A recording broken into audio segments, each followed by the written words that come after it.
బాలీవుడ్ నటి కాదంబరి జత్వానీ కేసు రోజుకో కీలక మలుపు తిరుగుతూ ఉంది. కాదంబరి జత్వానీ కేసులో నిబంధనలను ఉల్లంఘించినందుకు, అలాగే తన్ను వేధించినందుకు ఇద్దరి పోలీసులను ఇప్పటికే ఆంధ్రప్రదేశ్ ప్రభుత్వం వారిపై వేటు వేసినటువంటి నేపథ్యంలో మరికొంతమంది ఐఏఎస్ల మీద, ఐపీఎస్ల మీద కూడా ఆంధ్రప్రదేశ్ ప్రభుత్వం వేటు వేయబోతుంది అనేటువంటి ప్రచారం అయితే సోషల్ మీడియా వేదికగా పెద్ద ఎత్తున ప్రచారం జరుగుతున్నటువంటి నేపథ్యంలో ఈ అంశం మీద మనం విశ్లేషణ చేసుకునేటువంటి ప్రయత్నం అయితే చేద్దాం. ప్రస్తుతం మనతో పాటు ఉన్నారు తెలుగుదేశం పార్టీ అధికార ప్రతినిధి సూర్యదేవర్ లత గారు. లత గారితో మాట్లాడదాం. లత గారు నమస్తే అండి. నమస్తే. బాలీవుడ్ నటి కాదంబరి జత్వానీ ఈవిడ కేసు నిజంగా రోజుకు కీలక మలుపు అయితే తిరుగుతూ ఉంది. ఇప్పటికే ఆవిడ కేసులో ఆవిడ్ని వేధించినందుకు గాను, అలాగే నిబంధనలను ఉల్లంఘించినందుకు గాను ఆంధ్రప్రదేశ్ ప్రభుత్వం అయితే ఇద్దరు పోలీసు అధికారుల మీద వేటు వేసింది.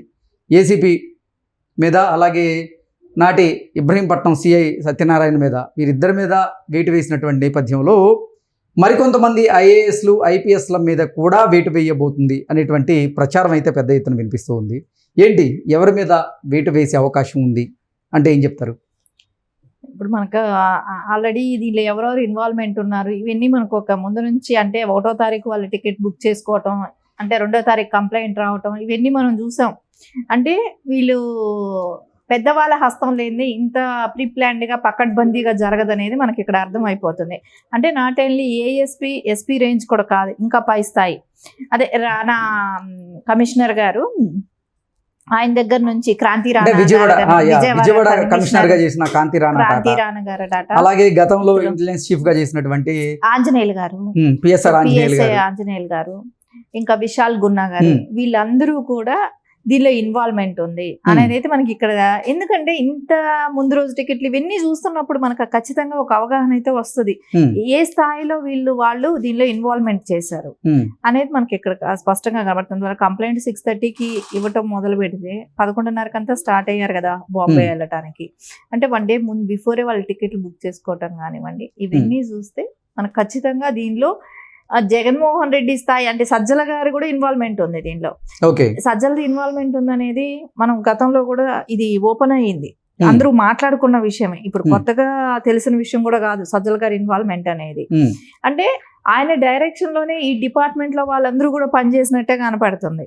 అంటే దీనిలో సజ్జల గారు ఇన్వాల్వ్మెంట్ ఉందంటే జగన్మోహన్ రెడ్డికి కూడా తెలిసే జరిగినాయా ఇవన్నీ కూడా అనేది ఒక డౌట్ అనేది అయితే వస్తుంది కదా. ఈ స్థాయిలో వ్యక్తులందరూ, అంటే తన తీసుకురావటం, తనని బంధించటం, ఆ హీరోయిన్ తీసుకొచ్చి బంధించటం, తర్వాత వాళ్ళ పేరెంట్స్ని అరెస్ట్ చేయటం, వాళ్ళని జైలుకి పంపించటం, అంటే సంబంధం లేని వాళ్ళని కూడా పట్టుకొని వచ్చి అంత హెరాస్మెంట్ చేశారు కదా ఇక్కడ.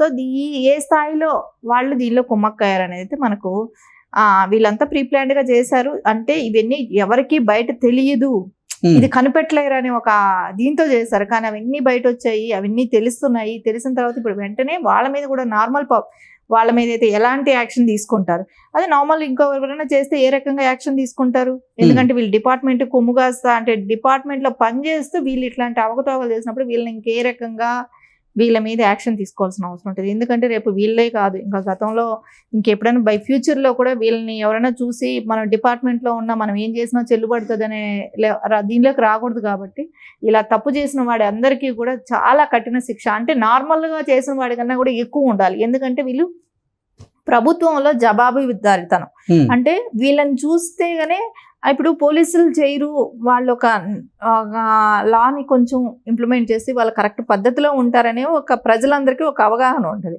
అలాంటి వాళ్ళే ఇలాంటి పనులు చేస్తున్నారు, ఇలాంటి ఐఏఎస్లు, ఐపీఎస్లు దీనిలో ఇన్వాల్వ్మెంట్ ఉంది అని అన్నప్పుడు అందరికీ, ప్రజలందరికీ ఎలాంటి డౌట్ వస్తుంది.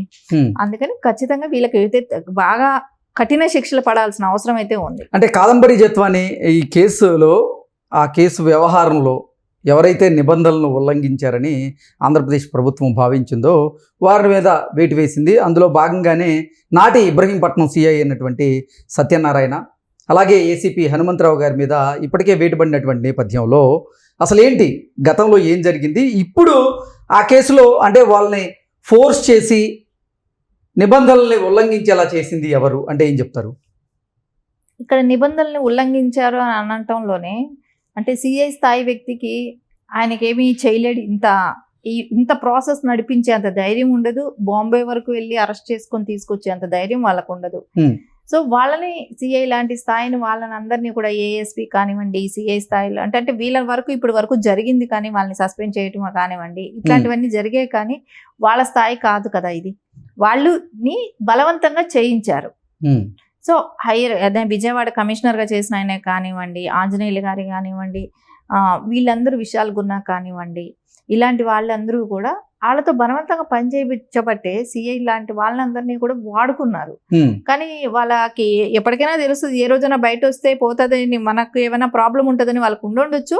అయినా కానీ పై స్థాయి వాళ్ళ ఒత్తిళ్లతో వాళ్ళు ఆ పనులు చేసి ఉంటారు. కానీ దీనికి అంతటికీ కూడా మెయిన్ పై స్థాయి వాళ్ళకే పడాల్సిన శిక్ష. అంటే ఈ కాదంబరి జత్వాని కేసులో చాలా మంది ఐపీఎస్ల పేర్లు వినిపిస్తున్నప్పటికీ కేవలం సిఐని, ఏసీపీని మాత్రమే ఎందుకు సస్పెండ్ చేశారు, మిగతా వారి మీద ఎందుకు చర్యలు తీసుకోలేదు అనేటువంటి ఒక ప్రశ్న అయితే ఇప్పుడు ఉత్పన్నమవుతుంది. ఏంటి నిజంగా వారు పై స్థాయిలో ఉన్న వారి మీద ఎందుకు చర్యలు తీసుకోవట్లేదు ఇప్పుడు ఆంధ్రప్రదేశ్ ప్రభుత్వం అంటే ఏం చెప్తారు? ఖచ్చితంగా తీసుకుంటారు, తీసుకునే అవకాశం కూడా ఉంది. ఎందుకంటే కింద స్థాయి నుంచి ఆ రోజు ఏం జరిగింది ఏంటి అని విచారణ అంటూ జరుగుతోంది కాబట్టి, అంటే రేపొద్దున వీళ్ళైనా చెప్తారు, సిఐ లాంటి వ్యక్తి అయినా, సత్యనారాయణ లాంటి వాళ్ళైనా ఇన్వెస్టిగేషన్ లో ఎవరు మూలాన చేశారు, ఎవరు ప్రోద్బలంతో ఇలాంటివన్నీ జరిగాయి అనే ఇన్వెస్టిగేషన్ అంటూ స్టార్ట్ అయినప్పుడు వాళ్ళందరి పేర్లు చెప్తారు. కాబట్టి ఖచ్చితంగా వాళ్ళందరి మీద కూడా యాక్షన్ తీసుకునే అవకాశం ఉంటది.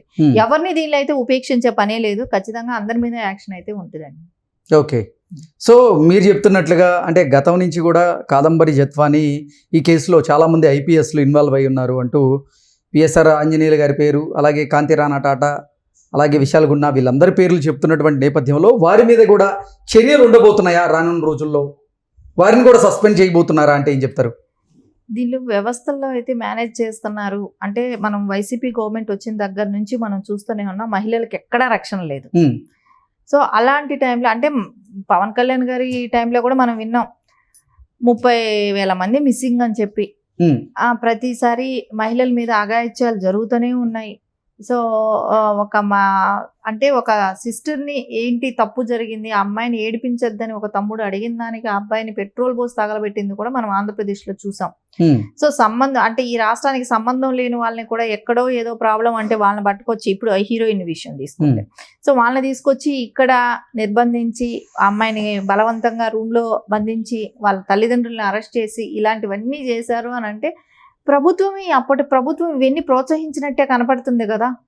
సో ప్రభుత్వం అంటే అప్పుడు ప్రభుత్వం జగన్మోహన్ రెడ్డికి ఆయన అంటే ఏవైనా చెయ్యొచ్చు అనే విచ్చలవిడితనం ఆ రోజున ఆ గవర్నమెంట్ ఉన్న టైంలో అధికారులందరూ అలాగే పాల్పడ్డారు. ఐఏఎస్లే కానివ్వండి, ఐపీఎస్లే కానీ రోల్ మోడల్ గా ఉండాల్సిన ఐఏఎస్, ఐపీఎస్లు కూడా ఇలాంటి వాటికి ప్రోద్బలంతోనే జరిగాయి. సో అందుకని ఈ రోజున ఖచ్చితంగా ఇవన్నీ జరుగుతున్న వాటిని ఇవన్నీ కూడా వీళ్ళందరి మీద అయితే యాక్షన్ తీసుకుంటారు. తెలుగుదేశం గవర్నమెంట్ అయితే ఎవరిని వదిలిపెట్టే ప్రసక్తి అయితే లేదు. ఓకే. అంటే బాలీవుడ్ నటి కాదంబరి జత్వాని కుక్కల విద్యాసాగర్ అంటే వైసీపీ నేత మీద ఆవిడ ఫిర్యాదు చేసినటువంటి నేపథ్యంలోనే ఆంధ్రప్రదేశ్ పోలీసులు అయితే విద్యాసాగర్ మీద కేసు నమోదు చేశారు. రానున్న రోజుల్లో ఆయన్ని అరెస్ట్ చేసేటువంటి అవకాశం ఉందా? ఎప్పుడు అరెస్ట్ అయ్యే అవకాశం ఉందా? ఎందుకంటే దీనిలో మెయిన్ క్యాండిడేట్ కుక్కల విద్యాసాగర్ గారు. సో ఆయన అయితే ఖచ్చితంగా అరెస్ట్ చేయాల్సిన అవసరం ఉంది. ఆయన మూలనే ఇవన్నీ జరగటానికి అవకాశం కూడా వచ్చింది ఆయనే. సో మెయిన్ పర్సన్ ఆయన, సజ్జల గారు లాంటి వాళ్ళందరి మీద కూడా ఇన్వెస్టిగేషన్ జరగాలి. ఎందుకంటే ఇదంతా పెద్ద ఒక చైన్ లింక్ లాగా జరిగి ఉన్నది. సో ఒకళ్ళకొకళ్ళు సో ఖచ్చితంగా వీళ్ళందరి మీద ఎంక్వైరీ జరుగుతుంది. వీళ్ళందరిలో ఎవరైతే దీనిలో శిక్ష అనుభవించాల్సిన వాళ్ళు ఉంటే ఖచ్చితంగా కూడా శిక్ష అనుభవించే అవకాశం ఉంది.